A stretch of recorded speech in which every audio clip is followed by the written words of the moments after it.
That's it. I think I'll sit on the sofa. At the far end. Yes, that will be cozy. Then he can sit on this end between us. But then he'll be too close to the door, Hester. I better sit here. But now he's too far away from me, Alma. But if I push the tea trolley in front of you, he'll have to come to you, won't he? Oh, all right, Alma. Your shirts today? Yeah, first Thursday of the month. You haven't forgotten the chocolate biscuits. No, dear, they're on the table. I'll bring them in with the tea.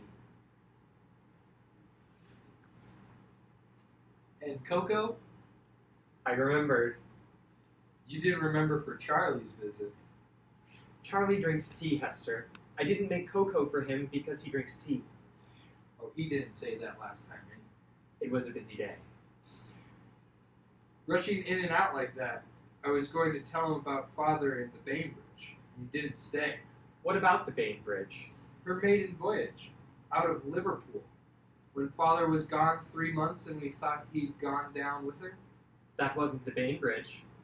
Yes, it was. It was the Bainbridge. I remember standing on the dock in the snow when she finally came in. That was the year I'd begun first form. I could spot the letters on it. It was her sister ship, the Headingham. The Bainbridge. You were too young to remember. Let's see. The year was... Mother often told the story. It was the Headingham, and her engine broke down off the Cape Wrath beyond the Headridges. It was 1902, and you were just 4 years old. The Headingham, and she limped into the port on January the 5th. January the 4th, just after 9 in the morning, and we stood in the snow and watched the Bainbridge nudge the pier. And I cried, and the tears froze on my cheeks. The Headingham. From where I was. Alma, Mother didn't cry, you know. I don't think she ever cried. My memory of names and places is sharp so that I don't confuse them as some others I could mention, but sometimes I can't remember things like how people reacted. But I remember that day. There were tears frozen on my cheeks, but Mother didn't cry. She said he didn't offer a word of explanation, just marched home beside her. He never did say much. Is he coming yet? No, he can't be much longer, though. Almost 4:30. Perhaps you'd better bring the tea. Then it will seem natural.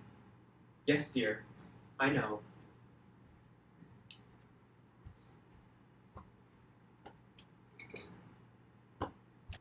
Everything's ready. What will you talk about? I thought perhaps Brother George. And the torpedo? No, Alma. He's not old enough for that story. He's old enough to know about courage. I thought I'd show him the medal, too. Not yet. He's late tonight.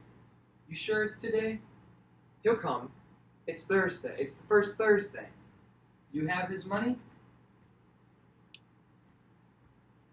I've got a $20 bill, Hester. Alma! Well, we haven't used that one on him. It was Dennis, the first one, who always had change. We could get 2 visits this way, Hester. Maybe Dennis warned him to carry change for a 20. It seemed worth a try. Are you going to tell him about the Headingham? The Bainbridge.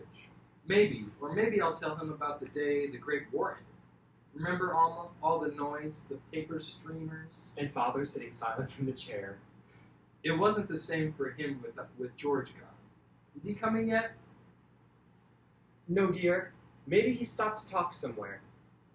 No, there he is, on the Davis porch now. I'll pour them. You get the cocoa. It's all ready. I just have to add water, hot water. Don't forget the marshmallows. Oh, Hester, what if he comes in and just sits down closest to the door? He'll never stay. You'll have to prod him along. For goodness sakes, Alma. Get his cocoa. He must be nearly here. He doesn't go to the Lachinskys and the Blackburns. Don't get home till after 6. Here we are, just in. Oh, he's gone on by. You must have had the wrong day. No, he's collected at the Davises. You couldn't have forgotten us. He's collecting at the Kerrigans now. Well, don't stand there with that cocoa. You look silly. Here's your tea.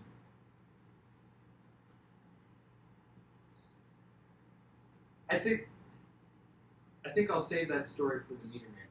The Headingham? The Bainbridge. They don't read the meters for another 2 weeks.